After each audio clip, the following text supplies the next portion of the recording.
Loading. Hello, I'm back. What we just did a few minutes ago did not work because I didn't have the latest program downloaded on my computer, but I think we're all set now. Anyway, we're going to try it. As I was saying before, I really wanted to start using Facebook to bring in interesting Pittsburghers to share their stories and help us all be better, both professionally and personally. And one person that I think would be really great to share her story with is Pittsburgh Professional Women founder, Beth Caldwell. So again, I want to bring her in. How about that? You're actually on the screen, Beth, this time. She's patiently waited for me to get my computer to work. So thanks for joining us. And I want to tell everybody, if you're listening and you're tuning in, I appreciate it. Please ask questions because we want to hear from you as Beth is sharing 4 things that could make your personal and professional life a lot better. But again, let's see. People are already saying hello. Let's see. Here's Amma. Am I saying your name right? Amma Baltimore? Amma Baltimore. Amma. She says hello. So hello. Thanks for joining us. Please ask. Feel free to ask questions. Tell them what I had to do here since 11:45. Well, and Derek Tucker says hi too. So hi, Derek. Thanks for joining us. So I needed to download a new version of Skype to get all of this to work because it's difficult and I don't know what I'm doing technically. So Beth has sat there and she hasn't talked for 20 minutes now or 30 minutes. Is that a record? I think it physically hurt me. A little quiet time from Beth is something that's unusual for everybody that knows her. But what we want to do is open this up, and you have such great experience, and you've learned so much. And how many books have you written? 7, and I have 2. I have one sitting on my desk that I'm finishing right now, which is a workbook. And then I have another one that I've just started, hopefully, which, if I can, get focused, it'll be done by the end of the year. So we'll have 9 at the end of the year. You're impressive, I have to say. And when I first met you, you really blew me away because you have so many ideas and so much energy, and really you're an inspiration to everybody that meets you. And so I'm excited for you to join us here on this new Facebook platform that we have to share your insights. I'm going to be monitoring the questions, and so if anybody wants to ask something, I'll be monitoring that as Beth starts talking a little bit about her experience. But maybe what you should do, first of all, is start talking about how you started Pittsburgh Professional Women and a little bit about that group. Well, so in 2004, 14 years ago, I did something that most people were not doing back then. I was working at home. And I was the early person to do that, right? And I was getting lonely. My life was that I would get up in the morning, do a little work early, take the kids to school, come home, sit and do my writing. I had a publicity, marketing, consulting, communications consulting firm that I worked at. And then at 2:30, run to the school, pick up the kids, pick up everybody else's kids who had a 9-to-5 job, take them to the sports field, and I didn't have any real adult contact other than sitting at the baseball bleachers, right? So I started this women's group in 2004 called Pittsburgh Professional Women. Michelle, it started as a Yahoo group. Do you remember that? I do. You remember Yahoo groups? We started with 7 people from my email list, and one of them was my mom, right? And I started saying, I want to do a little get-together in the mornings at this restaurant called Panera, and people would text me back and be like, what is that? What is that? And they would walk into Panera in Fox Chapel and say, do you have to pay for this room? Right? Can you imagine that now? Like, everybody knows what Panera is. That's so funny. And so that's what I started it for, because I was working all the time, and I really longed for adult conversations, but more importantly, positive, empowering conversations. I'd gone to a few networking groups where all it was people selling to me or wanting to sell to me, what I call getting business carded. Here's my card, here's my card, here's my card, right? And I really wanted to sit around with a small group of women and talk about empowerment, education, ideas, and keep things on the cutting edge. And that's what I did. In our first group, we had 7 women come, and the next group, I think we had 30, and then we've just keep growing it after that. The power of email is amazing. It is. So tell me a little bit about what you guys do, because I know you really give a lot of advice to women, especially business owners. Talk a little bit about how that works and how all the women kind of share their experiences with each other. Yeah, so in the early days when people were still, in 2004, people were still a little bit hesitant about doing things over email, buying tickets and registering. I did a lot of phone calls, reassuring people that we were really an authentic group. And one question that I would get all the time, and it always surprised me was, well, what about the negative women? What about the catty people? What about the mean women? And I just thought, I don't know what you're talking about. And then as the organization began to grow and we began to get bigger and bigger, I did notice those type of women. But as you said, my energy is so positive and so powerful.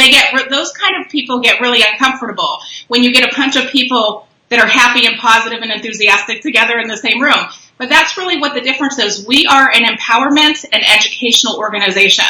While a lot of people are looking for a networking group, and we certainly do network with each other and give each other business and send each other referrals, primarily we come together to learn something new that's going to impact your life or business.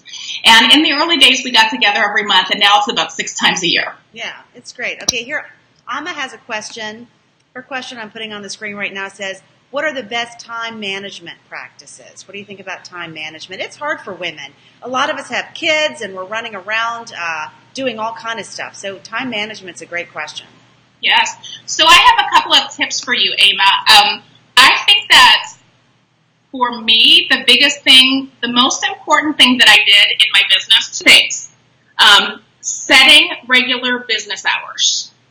I'm available from this time to this time. I thought, if my dentist can do that and my chiropractor can do that, why am I seeing clients at 7 in the morning and 7 at night and on 3 o'clock on a Saturday? I would say yes to everybody early in my business. So my first thing that I did was I set regular business hours. Now, because I own my own business, I can be flexible. So if my friend Michelle calls and says, can you see me at 11:45, I can switch that, right? I work in public relations, so I'm really okay with changing my schedule and working on a fast pace. But setting up a structure of hours was really important for me. And the second thing for time management that I think was really hard for me to do, I actually felt guilty about this, and it was blocking time in my calendar where I said no to everything, not so I could go to the spa or get my nails done. It was so I could actually finish my work.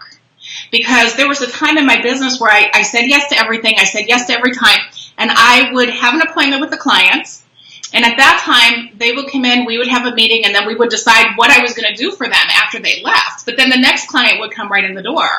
And then I'm working until 10, 11, 12, midnight, and I have this stack of papers. So I started blocking Friday afternoons. And Friday afternoon, my goal was to get everything off of my desk so that I didn't have to work Friday night, Saturday, and Sunday. So blocking time off to get your work done is a really good tactic. Yeah, it's hard. It's hard for women, I think, to say no to people, too.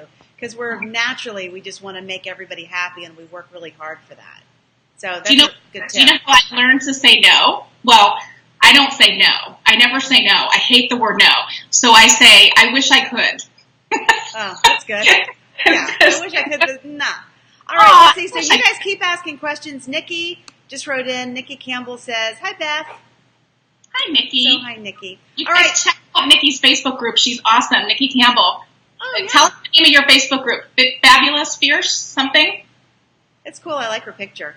Mm-hmm. All right, so let's see. You have 4 things. So that's what I want to do with this is try to get Pittsburghers to share 4 things that they've learned in business. And I think you have a lot of really good advice. And I'm going to start with number 1. You say, get paid what you're worth. Talk about that a little bit. Right. Well, Michelle, you met me when I wrote that book, Get Paid What You're Worth. And I remember telling you the story about a guy who had a woman who referred a man to me to do publicity work for him. And I still blush when I think of this memory. That's how strong this memory is. I positioned myself in the marketplace in 2004, 2005 as affordable, practical, realistic. What's that word? that's roots, ground, I don't know, I can't think of the name of it, like grassroots. Grassroots, yes. So that's the way I positioned myself, and I thought that affordable was nice and kind, until one day when I got this email where somebody said to me, so-and-so has referred you to me, and he forwarded the email, and in the bottom of the email was her message, which I went down to read, and it said, Dear John, you really need to hire Beth Caldwell. She is the best, all capital letters, so I smiled, and then she said underneath that, and she's really, really cheap. And I was like, I'm not cheap, I'm affordable. And what I learned over the years is that was when I was working so hard and working all these hours. And others value you as much as you value yourself. Now, I don't have a high value on myself at that time. I don't have a degree in public relations or communications. And so I didn't think that I should judge what other people with the degree had. Until I started focusing on the results I got from my clients and asking them to pay for the results.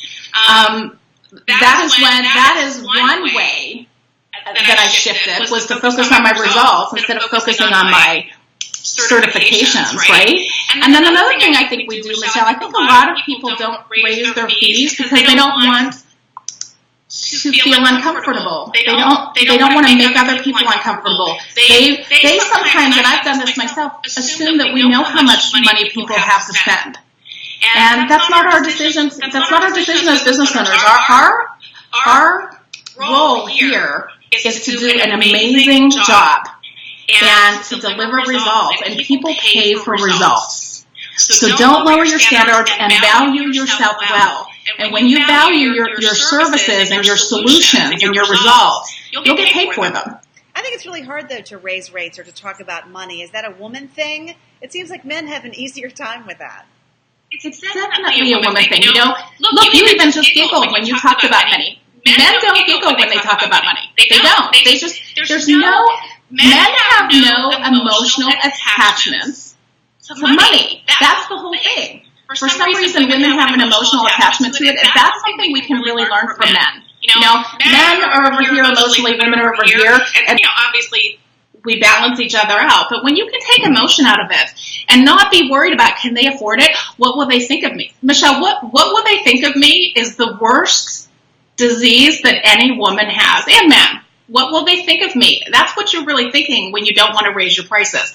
But I'll tell you, if you are frustrated with your clients and you have people that you really don't enjoy working with, if you just raise your prices by 20%, those people you don't enjoy will go away because now they'll have a reason to, and you'll still make the same amount of money because everybody else is paying you 20% more. All right, good advice. All right, you don't have to double the rates, just 20%. 20%. Don't double them or triple them necessarily. Just a nice step. All right, Nikki wrote back and said, Beth, did you already talk about establishing boundaries as a business owner? And I'd also love to hear about how you get your name out there more when you are a one-woman business and don't have a PR team. So she doesn't have a PR team. How does she get more name recognition? And she also wants you to talk about boundaries. Okay, so, Nikki, I could probably learn from you on boundaries. I have terrible boundaries, and I have had to learn those the hard way. And, I'm one of these people who have always resisted structure and wanted to be super, super kind. But what I see is that people have healthy boundaries, have healthy businesses. And so what I think that you need to do is ask yourself, where am I happy? And I think this is a kind of evaluation that we need to do often, not just on our birthdays and not just on New Year's Eve, right? What's working for me and what's not working for me? And ladies and men, if you have a hard time asking yourself these difficult questions, either get yourself a coach that you can work through this with, or create a mastermind group of other like-minded people that will hold you accountable. And so you can, when it comes to creating boundaries, what is working really well in my life and what am I really frustrated with? Okay, and when you look at what is working really well in your life, usually that's what you get paid the most amount of money for, and often it's what you're doing like 5% or less of your time.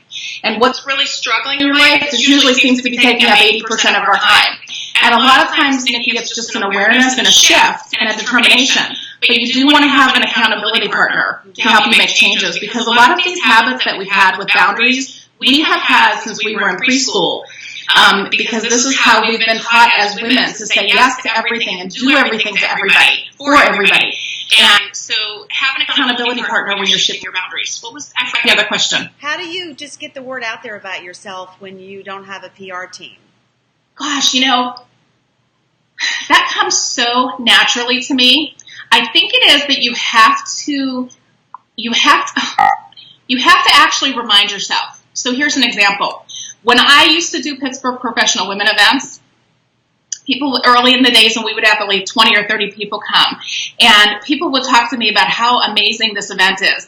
And they would send me these wonderful emails, and I would think, what should I do with this? And it took me a couple of years. And then I started doing something. When I appear somewhere, when I'm going to be doing something live, I will write it on my calendar. So let's say I have an interview with Michelle at 12:30, or I'm doing a workshop with Michelle at 12:30. I'll put it on my calendar at 12:50, 20 minutes into the event, that a reminder will come up and say, take a photo. Like I have to remind myself to do it, because you don't remind it. Or I have somebody come with me to the event to take a photo.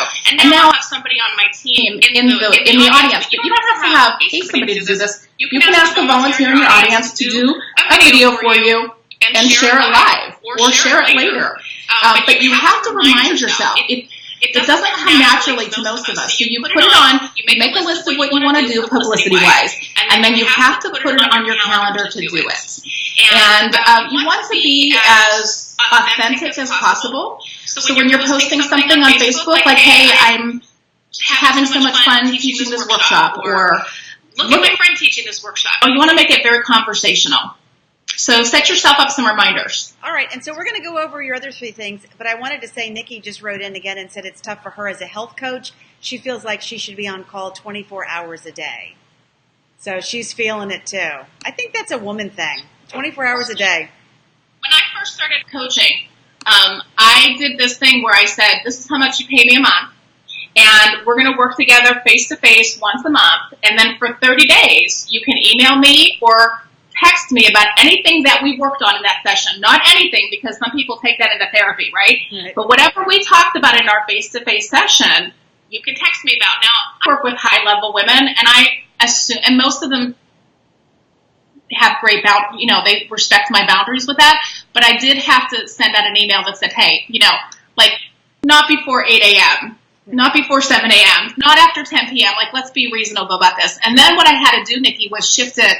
As my clients grew, I had to shift it to answer any question you have on Fridays only, because that's my office day. Because as I got more clients, I just couldn't keep up with all the questions that they were asking me. Yeah, I think that's great. All right, let's go to your second point, Beth.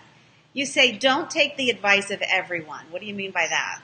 This is also, I think, primarily, I'm sure some guys struggle with this, but I think primarily women really struggle with this, Michelle.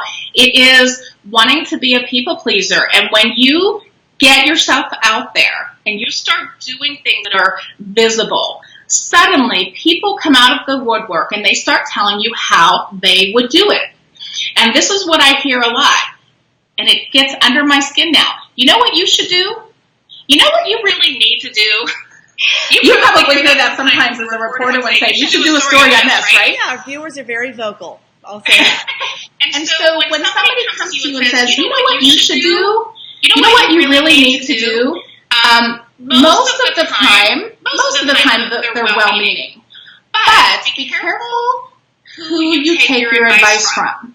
So if you want to trade places with them, if they don't have a thriving business, if they don't have a thriving relationship, if they're not an excellent parent, don't take parenting advice from somebody who's a terrible parent. Don't take relationship advice from somebody who hates the opposite sex, right? They're always anxious to give that advice, correct? And then the same thing with people who really have a struggling business. They're telling you what they should do, but you don't want their business. So thank them for the advice and do what you feel you should do. I delayed my business for years. You think your path is going to be this. Like, here's where I am and here's where I'm going. But then you start taking people's advice and it's like, yeah, right? You're going all these ways. All over the place. really listen to your own inner voice and get guidance only from people that you admire and respect and like. And thank everybody else for their good wishes. All right, let's see. Number 3, stop solving other people's problems.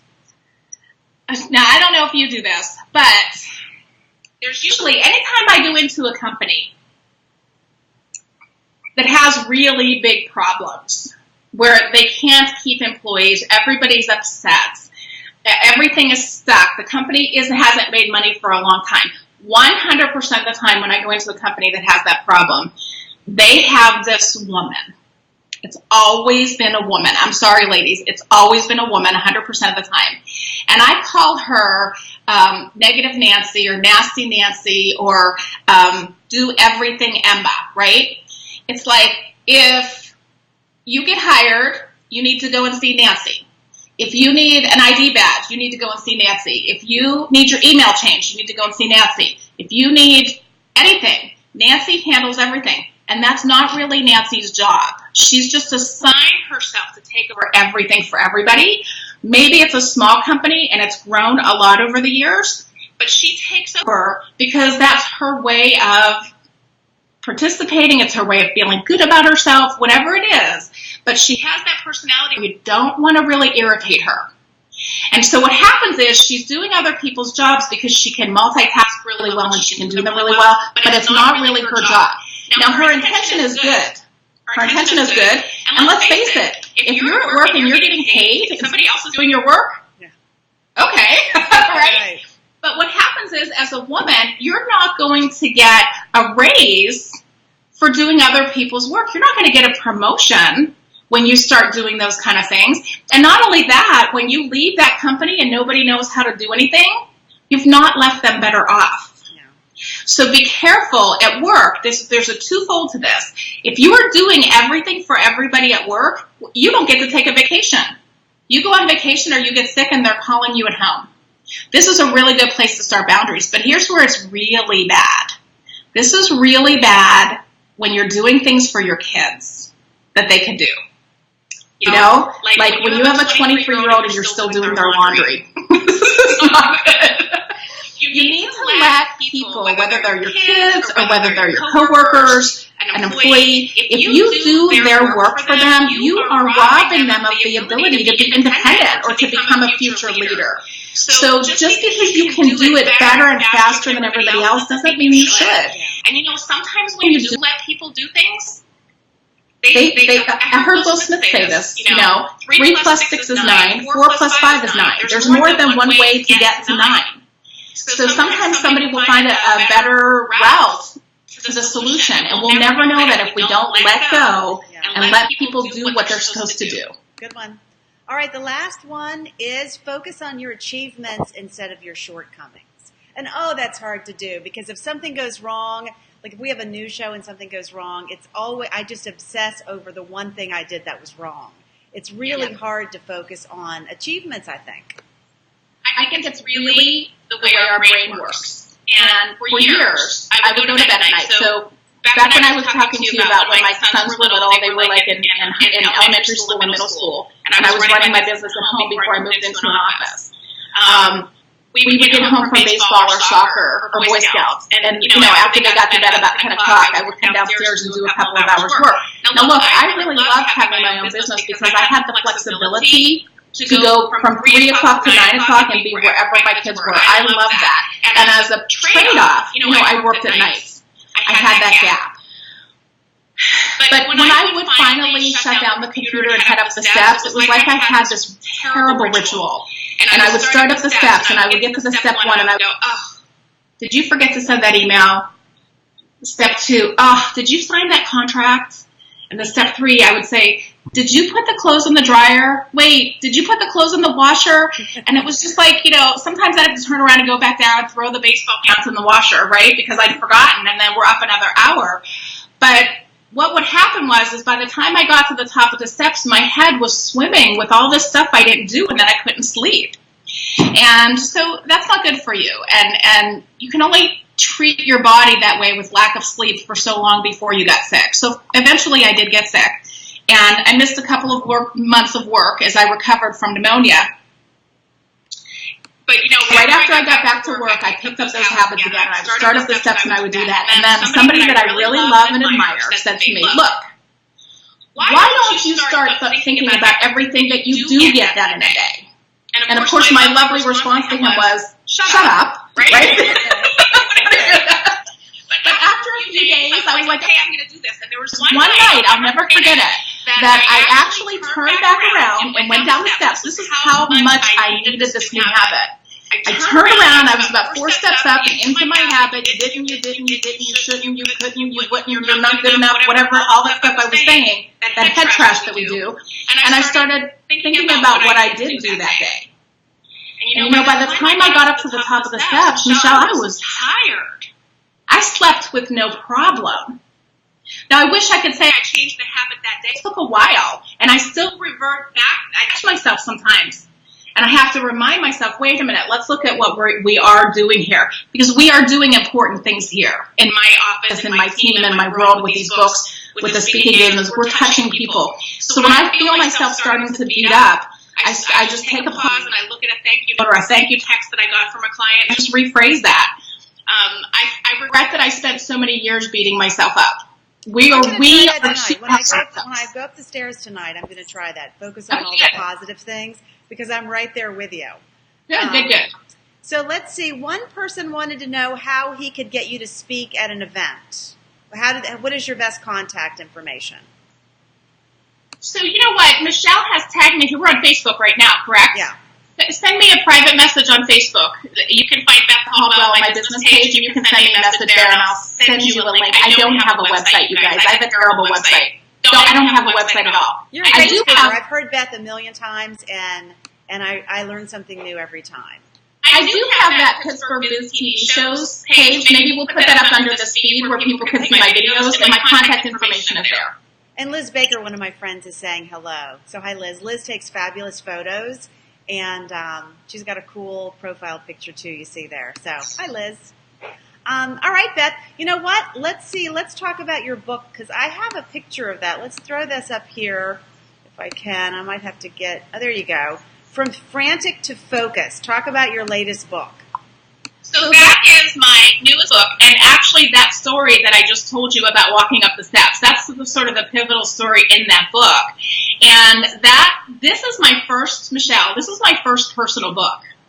All of my books are about business and strategy and leadership, and I really struggled with telling these stories because I'd so much rather talk about you and your business or one of my clients and their business. I don't really want to talk about my own stuff, And as I've been on tour with this, I've gotten more comfortable with sharing these stories because I see how women really respond to them. And I think we also think we're the only people who do this to ourselves, beat ourselves up, solve other people's problems, don't charge what we're worth. I think we always think it's just us, right? So what happened was I went for years overworking myself, overcommitting myself, being unkind to myself, and eventually when I was 37, I got very, very sick. And I got so sick that I had to have a home health care nurse come into my house. And I had to have people take my kids to school and take them to soccer. And it was terrifying. And I do this by myself. I'm divorced. And I realized that I had to make a change, that I wanted to be around for these boys. And I couldn't continue to do everything. And what's so interesting is I was doing everything for everybody. I said yes to everybody. I got sick. And I changed, over about a year and a half, I changed my habits. And then all of a sudden, my business started doing fabulous when I started working less and being more strategic and taking better care of myself. My business just soared. So the 7 new strategies that I learned from my illness, the new habits that I had to implement, are what this book is about. I've heard you speak so many times, and I've never heard this part of your life, so I'm looking forward to learning more about that. Thank you. Thanks for sharing. All right, well, I guess we're about out of time, although Rebecca Bloom just wrote in, wonderful, Beth, thank you. So she's been listening. You guys have to follow Rebecca Bloom on Facebook. She is the most gifted Reiki healer. Her primary business is tarot cards. which she's awesome, but I am coming to see you soon for Reiki, very soon. Because when I go to see Rebecca for Reiki, I start talking slower, a little bit more calm. It lasts about a week. That's good. Yeah, good. All right, Beth, thanks for joining me and putting up with me trying to learn how this new program works. So it's been wonderful listening to you, and I learn something every time I talk to you, so thanks. Okay. Bye, everybody. All right, bye.